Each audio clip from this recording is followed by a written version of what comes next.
Assalamualaikum warahmatullahi wabarakatuh. Anak soleh dan soleha kelas 6, bagaimana? Masih semangat? Mudah-mudahan tetap semangat karena Allah.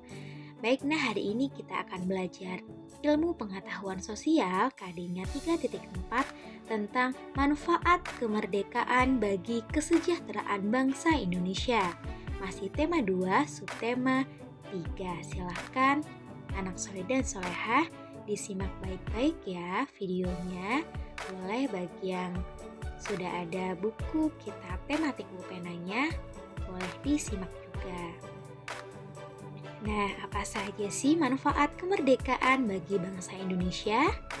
Ya, kemerdekaan Indonesia sangat berarti bagi bangsa dan rakyatnya.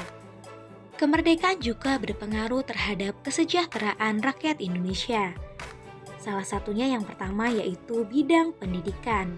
Kita bisa lihat gambarnya. Pada masa penjajahan, pendidikan hanya dimiliki oleh golongan bangsawan. Selain itu, hanya kaum laki-laki saja yang berhak memperoleh pendidikan. Kita lihat gambar yang kedua, setelah kemerdekaan, seluruh rakyat Indonesia berhak memperoleh pendidikan yang layak. Pria dan wanita memiliki hak yang sama untuk memperoleh pendidikan seperti yang kita rasakan sekarang.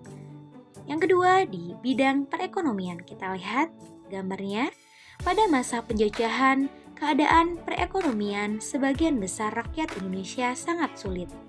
Kebijakan para penjajah amat menyengsarakan rakyatnya. Setelah kemerdekaan, keadaan perekonomian Indonesia mulai membaik. Rakyat Indonesia dibebaskan untuk melakukan kegiatan perekonomian untuk meningkatkan kesejahteraannya. Yang ketiga, dalam bidang sosial. Kita lihat gambarnya. Pada masa penjajahan, keadaan sosial masih dikelompok-kelompokkan berdasarkan strata sosialnya. Sekarang kita lihat gambar setelahnya. Kemerdekaan, tidak ada lagi pengelompokan setelah kemerdekaan. Setiap rakyat memiliki hak dan kewajiban yang sama, setiap suku memiliki derajat yang sama. Nah, kemudian apa saja upaya meningkatkan kesejahteraan pada masa awal kemerdekaan? Kita simak baik-baik ya. Pada awal kemerdekaan, perekonomian Indonesia mengalami keterpurukan. Oleh karena itu, pemerintah menerapkan beberapa kebijakan. Di antaranya, yang pertama, kebijakan Uang Republik Indonesia atau yang disingkat ORI.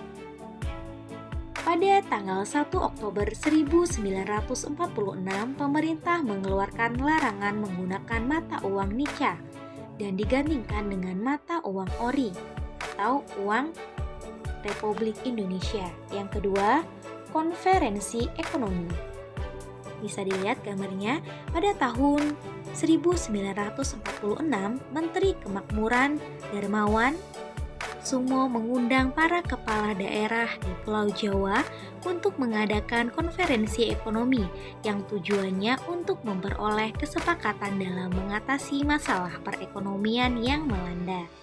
Yang ketiga, Badan Perencanaan Ekonomi. Nah, ini ada gambarnya ya nak ya, di mana Menteri Kemakmuran A.K. Gani pada tahun 1947 mengusulkan pembentukan Badan Perancang Ekonomi. Tujuannya untuk menyusun rencana pembangunan ekonomi Indonesia agar lebih maju. Yang keempat, pinjaman nasional. Pemerintah mendirikan Bank Tabungan Pos. Tujuannya adalah untuk menyalurkan pinjaman nasional untuk meningkatkan kepercayaan masyarakat kepada pemerintah. Itu ada gambarnya ya nak ya. Yang kelima yaitu rencana Kasimo. Bisa dilihat gambarnya, Menteri Urusan Bahan Pangan I.J. Kasimo menyusun sebuah program yang disebut Rencana Kasimo. Tujuannya untuk meningkatkan kesejahteraan rakyat dengan produksi pangan. Baik anak soleh dan soleha, itu saja yang bisa Ibu sampaikan. Apabila ada yang belum jelas bisa ditanyakan ya. Ibu minta maaf jika terdapat kesalahan. Ibu akhiri, wassalamualaikum warahmatullahi wabarakatuh.